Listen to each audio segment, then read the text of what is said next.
Welcome to Market Boys. We're to break down the markets, the economy, and the forces shaping your financial future.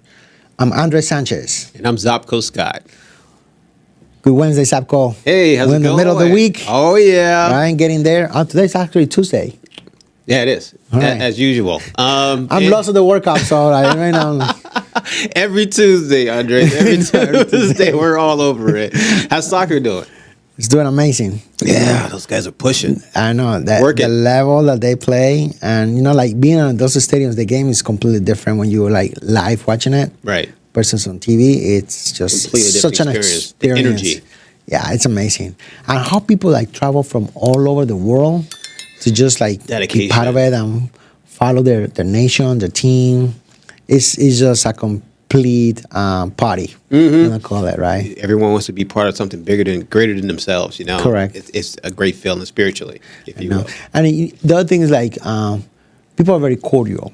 Like they're very nice, and even though like they're rivals, they respect each other. You know, they hang out, they drink together. I'm like, okay, that's kind of cool. That's different. All right, there you go. So they're actually behaving. Yes, exactly. Good, because you hear the other side of the coin on that. Yeah, sometimes they get. I mean, you're always gonna get the one that gets overdrunk, and some fans get very overzealous. pushy. Yeah, but let's see. I mean, like USA is playing on Friday. They've been playing amazingly. Nice. Very excited to see what they bring on Friday. Let's go. So now, guys, let's get back into the meat and potatoes. So today we are going to discuss a major shift happening beneath the surface of the market. The headlines continue to focus on artificial intelligence and big technology stocks, right? Indeed. However, what is the biggest opportunity for investors isn't where everyone is looking. Right. We're all seeking. We're seeking, right? Today we're going to discuss why market leadership may be changing, how falling oil prices could impact wallet and portfolio, why higher interest rates may not be bad as many investors think. That's crucial. Very crucial. And always, we will leave you with a practical idea you can apply to your own retirement and your investment strategy. As always. So, that being said, let's go. Right? Let's get right into it. Let's talk about it. The first thing is the hidden rotation nobody's talking about, Xzabko. Right. Let's get into that. So let's start with a simple question, guys. If you own a diversified portfolio, would you rather have 7 stocks carrying the entire market or hundreds of companies contributing to the growth? And I think we know the answer to that. We want a team, a serious team that's backing us and an army behind us while we're pushing forward as a general, right? That's right. So let's think about that for a second, right, guys? I mean, for nearly 3 years, investors depended heavily on a handful of mega cap technology companies. The Magnificent Seven became the market, right? That's right. And with that stuff, we got viral. Also with technology, you will see every TikToker or somebody just jump and say, okay, I'm in finance or whatever. I'm making recommendations. Okay, just put your money on a fund and you're going to make money. Right. Which one at a certain point was true, okay? But they ignore a lot of different things like the risk of high concentration of assets. Right, poor diversification. Now, but recently we are now seeing something different. Money has started to flow into some things that are different, like industrials, financials, utilities, small cap companies, and real estate. That's right. Which is relatively, the bread and butter of the country, right? So it's relatively safe, it's consistent, and we can count on it. Now, why does that matter, Andres? Well, because healthy bull markets eventually broaden, right? And think of a championship team. If only one player scores, eventually, right, the team becomes what? Vulnerable? Indeed. Right? What happens if that player gets injured? The whole plan falls sick, apart. Right? It's very risky in that size. So the strongest teams have multiple contributors. The same is true for markets. Historically, actually, when leadership broadens beyond a handful of companies, economic confidence is improving. Right. Absolutely. So stick with the plan and stay focused. Now, the strongest markets aren't led by stars. They're supported by depth. Ooh, that's so true. Insanely true.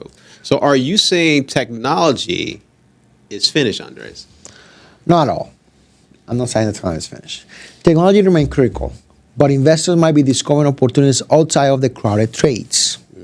That means diversification might finally matter again. Why?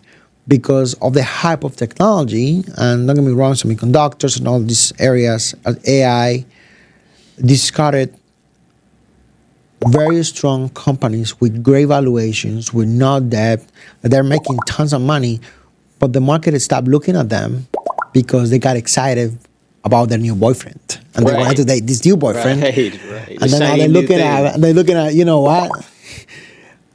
I need to go back. Right, because To it's my consistent, senses. it's safe, right, and it's doing what it's going to do no matter what, Exactly. right? So, because taking less risk, right? Having probably some amount of profits, and with the interest rates environment that we're going to talk about in a little bit, at the level they are, it makes those companies very attractive. If I can get 8 to 14% with low risk, That's a win. That's a Right. W. Oh, absolutely. 8 to 14%. yeah, Oh my God, that's fantastic. correct.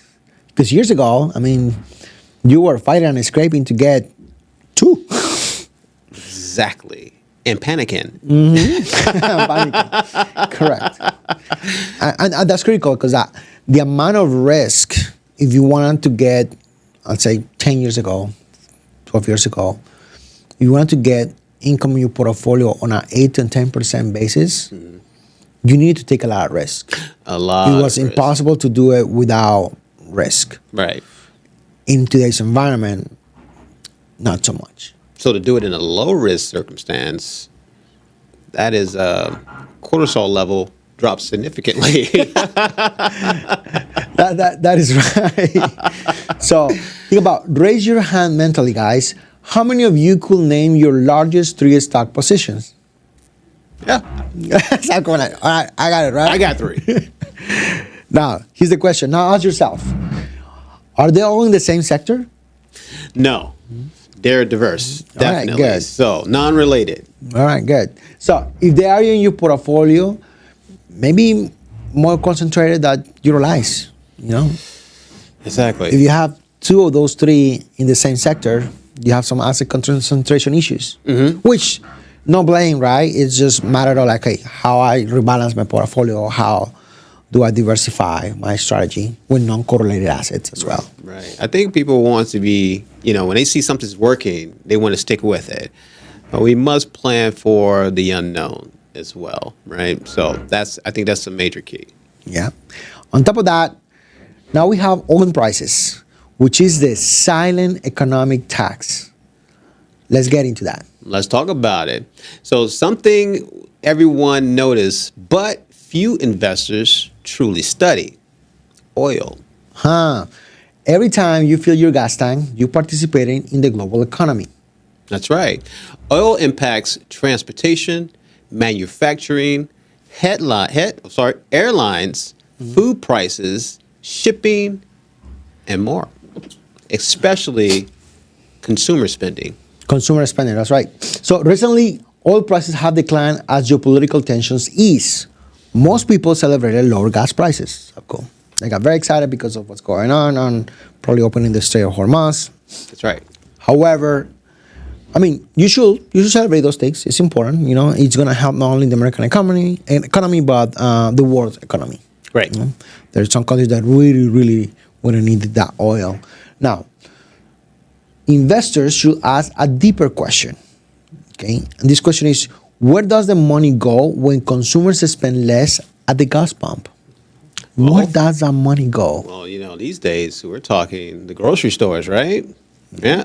Maybe some vices. Maybe you go to your local watering hole, right? If you will, you go to a soccer game. Bingo, Right? Vacations, savings, right? Indeed. So that money often goes somewhere else.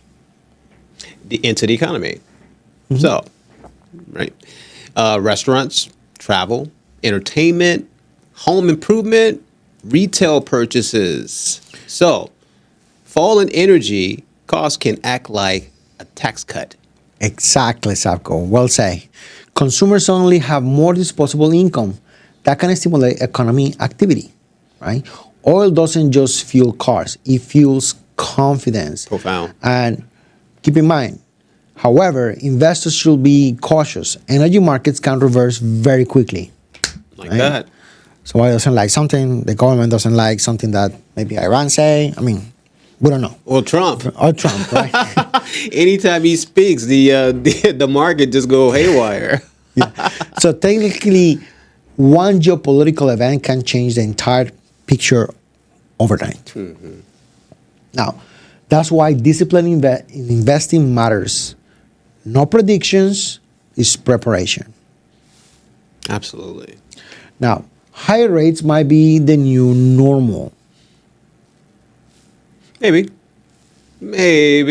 right?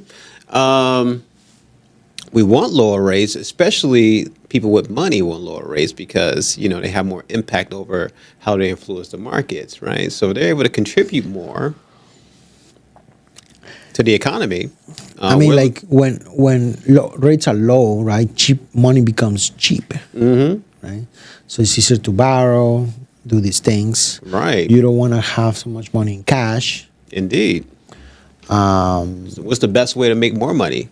Borrow somebody else's money. Borrow the bank's money. Buy credit cards, banks, you name it, hard money, right? Stimulates the economy per se. Now, right now, we're on a trend per se, on a curve of the economy where money is still, I won't say super high, but it's still high. So when money is expensive, you want to keep your cash. Safe and sound, lock and key. Not only side, it's just because it just produces itself. You don't need to take so much risk. That's right. To make your money Unnecessary grow. risk. Correct. So, for years, investors became accustomed to near zero interest rates. Savings accounts pay almost nothing. Bonds generating very little income. And retirees often felt forced into a stock market risk, something that we were discussing before, right? Indeed. In order to generate income, I need to take some risks, otherwise, I could not even pay my bills. Today, we are living in a different world, for sure. That's right. Things has changed, has shaped. Things are very attractive, right? Many investors still seem to be waiting for rates to return to those old levels, below 3%. And that's a very dangerous assumption, Xzabko. What if the low rate era was the exception rather than the rule? Historically, today's interest rates are not unusually high. They are closer to long-term averages, guys. That's a key. Makes perfect sense. Absolutely. What if rates stay elevated for the next 5 years? Would your retirement plan still work? Would your income strategy be sufficient? Okay, Maybe. those are good questions. Would your debt become more expensive? These are all important questions. Especially those people who are like buying properties and things like that. And yeah, I mean, if right now we're in cross paths, they might expecting a little increase on the interest rates just to decelerate the economy. Well, if you're Keeps flipping, pushing. that takes away from your bottom line. If you're holding to generate income from tenants, if you will, now we're talking. Okay, how long would it take to see a return, an ROI? But you talk about, okay, all right, I increase the rent on my tenants. My tenants are not getting an increase on their income. That's right.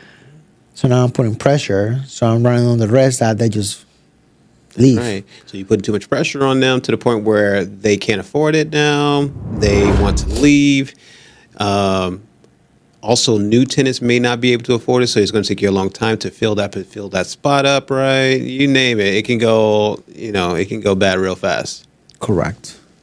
Now, for many retirees, though, the situation changes. Higher rates create opportunities. better bond yields, improved fixed annuity rates.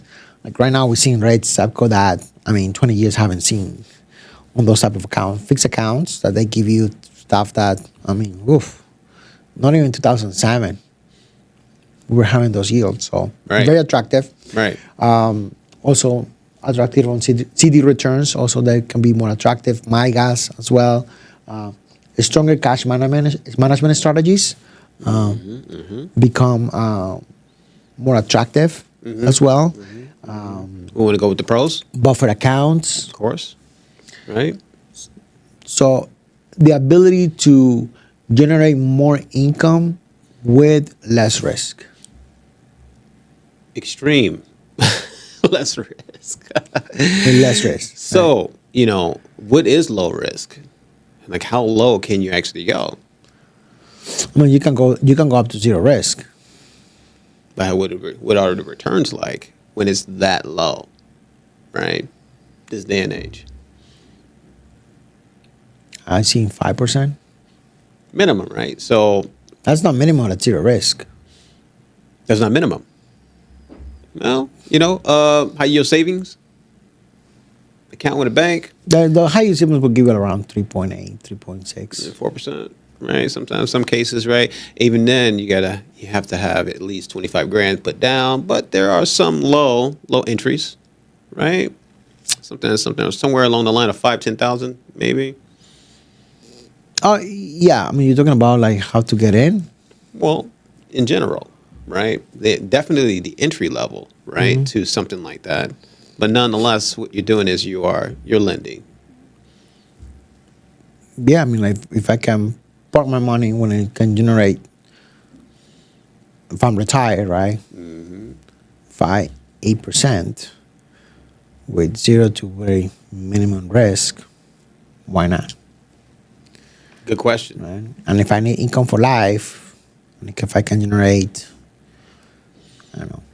8, 12. Even better. I'm all for it. So with I want to say minimum risk, with lower risk. With lower risk. That eventually, 10 years ago, I need to generate a lot. I needed to have a lot of risk on my portfolio to generate that kind of return. Right. Right. Now, that being said, guys, every economic environment creates winners. The challenge is recognizing the opportunity before everyone else. That's right. So instead of fighting the environment, investors should adapt to it. Exactly. Successful investors don't demand the market change. They change their strategy when the conditions change. That's right. Ultimately, we must move with the times and stay focused on the task at hand, right? Preservation. Yeah. So let's challenge our audience. Okay. Let's do some it. questions. So, first question. If the market continues broadening beyond technology, which sector could benefit the most?